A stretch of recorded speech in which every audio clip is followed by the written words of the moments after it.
Okay, so we'll move on from the Atlas Society, and yes, so we are talking about the realist return, and we're getting into this epistemological issue, the so-called critique of knowledge.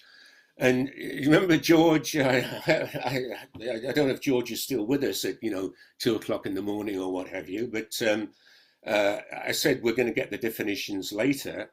And these are kind of, if you like, simplistic definitions, albeit from the Oxford Dictionary, of philosophy. Okay. Actually, I think before we come to that, I want to go forward to the next slide first, actually, and we'll come back to the definitions in just a moment. Philosophers love turns. In the 20th century, for example, there was the famous linguistic turn. And the premise of this whole section of slides is that there is now a so-called realist turn taking place in the 21st century after 300 years of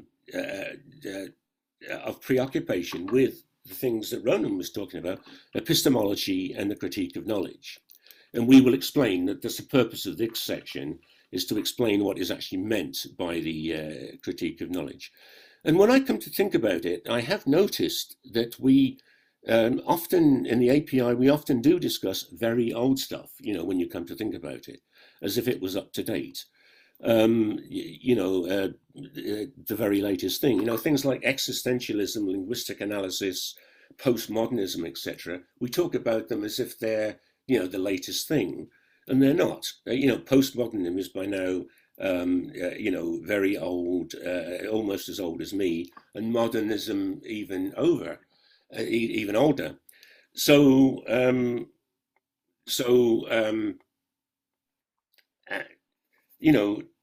there's a sense in which this realist turn is happening now, right?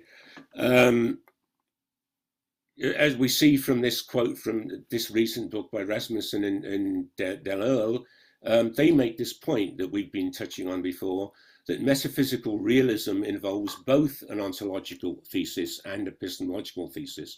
We've been sort of skirting around this point.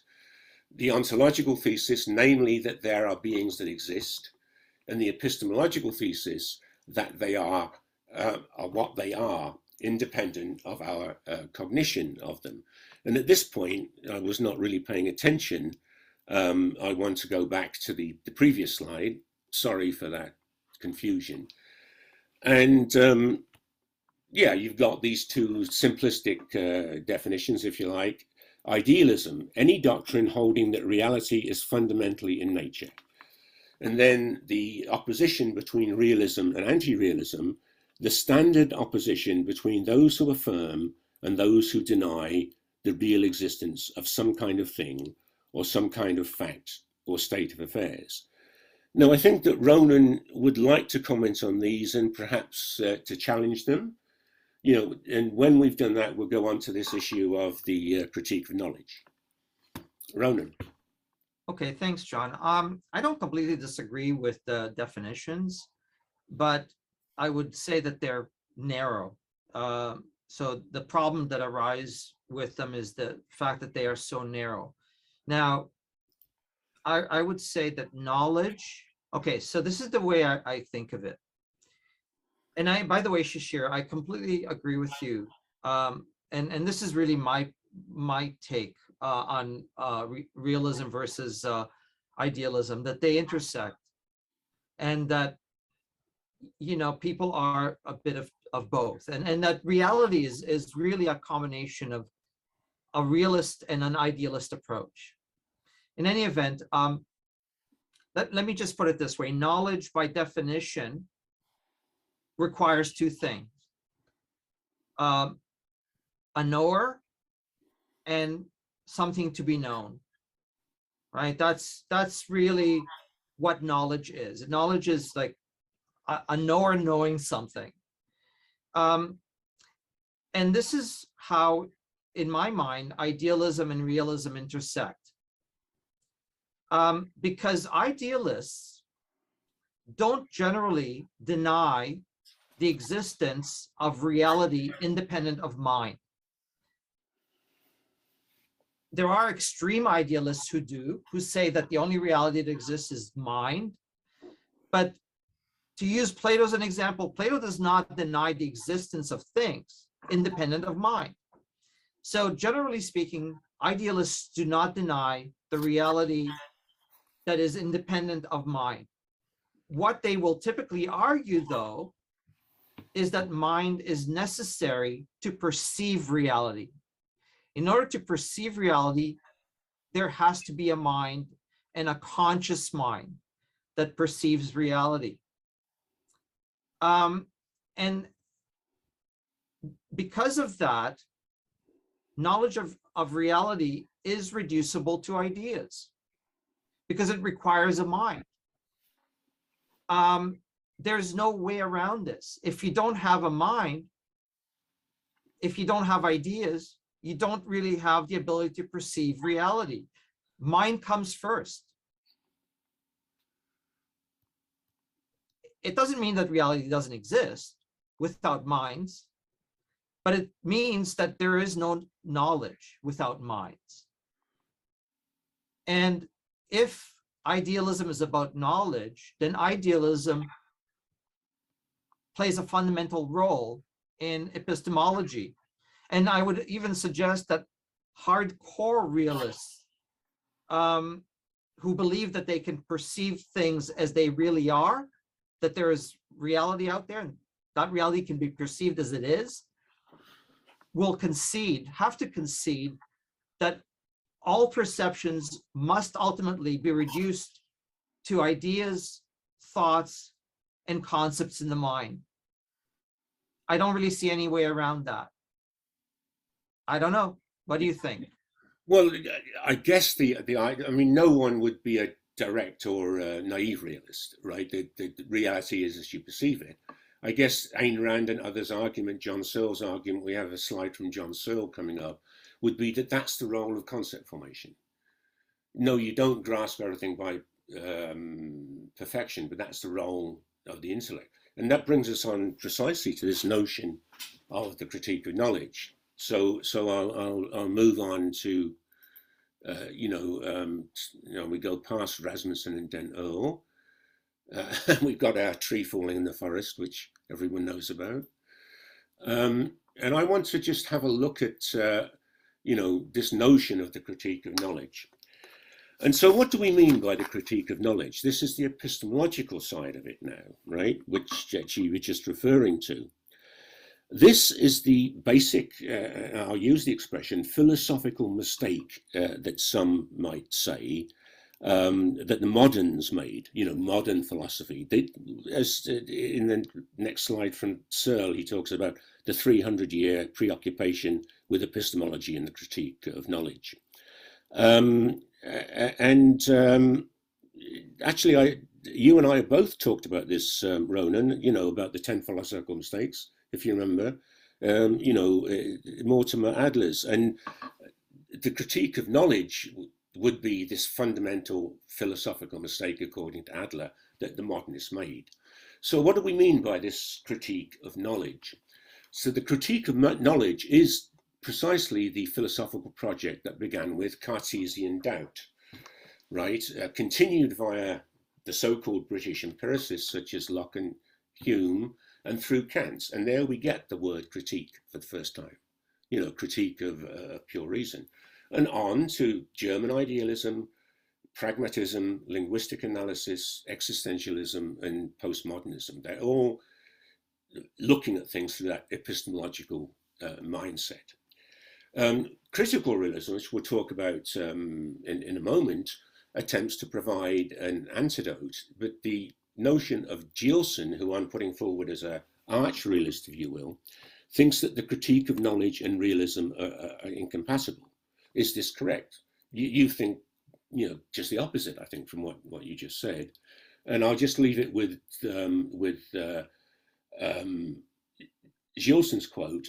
he argues that a realist critique of knowledge is like a squared circle. And so I want to go on to then what we call the intellectual spectrum. And here you have it. No, I don't want John Searle. I want the intellectual spectrum. There we are. And this is it. Idealism, represented by Hegel, who's a very sharp dresser, I think you'll agree. Then we have a thing which was called critical idealism, represented by Immanuel Kant. If we go on, so-called critical realism, this is a photograph of, Roy Bhaskar. And Sherman, I don't know if Sherman's here tonight, but if you remember, Sherman gave a talk about Bernard Lonergan, who's also the Canadian Catholic philosopher, who's also a self-proclaimed critical realism. The arch realist, Etienne Gilson, as I say, argues that it's not possible to be a realist and to maintain the critical stance, the so-called critical stance. This photo, by the way, was taken in Toronto when Gilson was the director of the Pontifical Institute for Medieval Studies.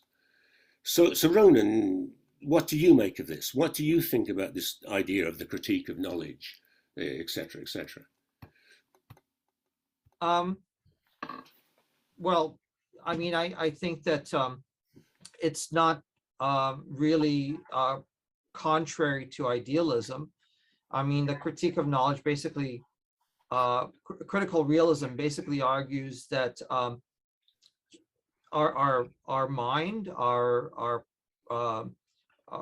ideas are integral to the formation of knowledge and an understanding of reality. So, if you look at a Kantian perspective, for example, Kant doesn't deny reality, but he does argue that reality is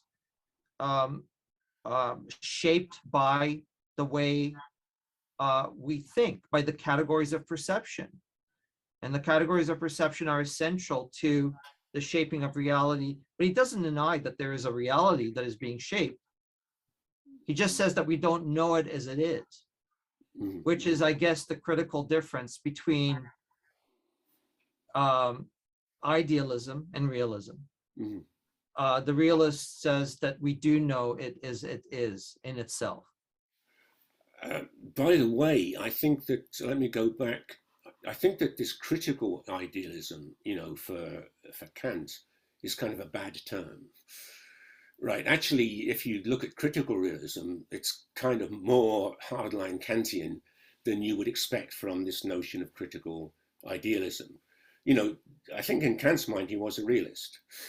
He'd taken some cognizance, if you will, of, Hume and so forth. And he was trying to take, he's trying to criticize their arguments. Perhaps a better term for, Kant would be transcendental idealism or something. But yeah, and that is what he's called, typically, a transcendental idealist. No, but there are several points where Kant does talk about critical idealism, and it's misleading in a way. But I think Kant somehow, in many ways, touches on what Shishir said. Yeah. Kant says, Kant integrates the rationalist and the empiricist approach to knowledge. He kind of brings them together. So he kind of unites the idealist and the empiricists, the realists, insofar as he says that it's not one that really trumps over the other. They work together. The mind and the world out there come together to form what we know of as real. The phenomenal world that we experience and that we understand rationally and that we have knowledge about. It's not something that the mind just picks up from out there, and there's like this simple sort of perception of what is out there, the mind actively participates in shaping reality. And when we accumulate knowledge, we are really accumulating a knowledge that is a combination of mind and the world out there. Yeah.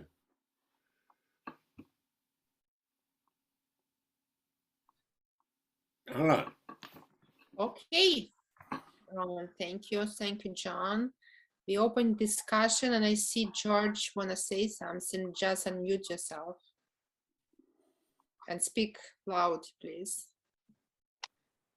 Fantastic discussion, very inspiring. Of course, I would just like to insert another element called phenomenology, which is, I guess, cross between Kantian, you could say, maybe,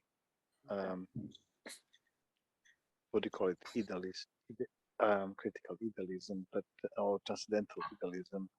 Maybe I would call that then transcendental realism. The phenomenology in terms, particularly in a form defined originally by Husserl, who has a obviously immersion into empirical perception, but in the same time, then asking for a transcendental position, reflection upon the yourself as immersed in reality, and as if taking a distance from that helicopter position. So, which is in a way similar to Kantian position, but maybe it's more empirical. And I would say then maybe that would be some kind of empirical transcendentalism.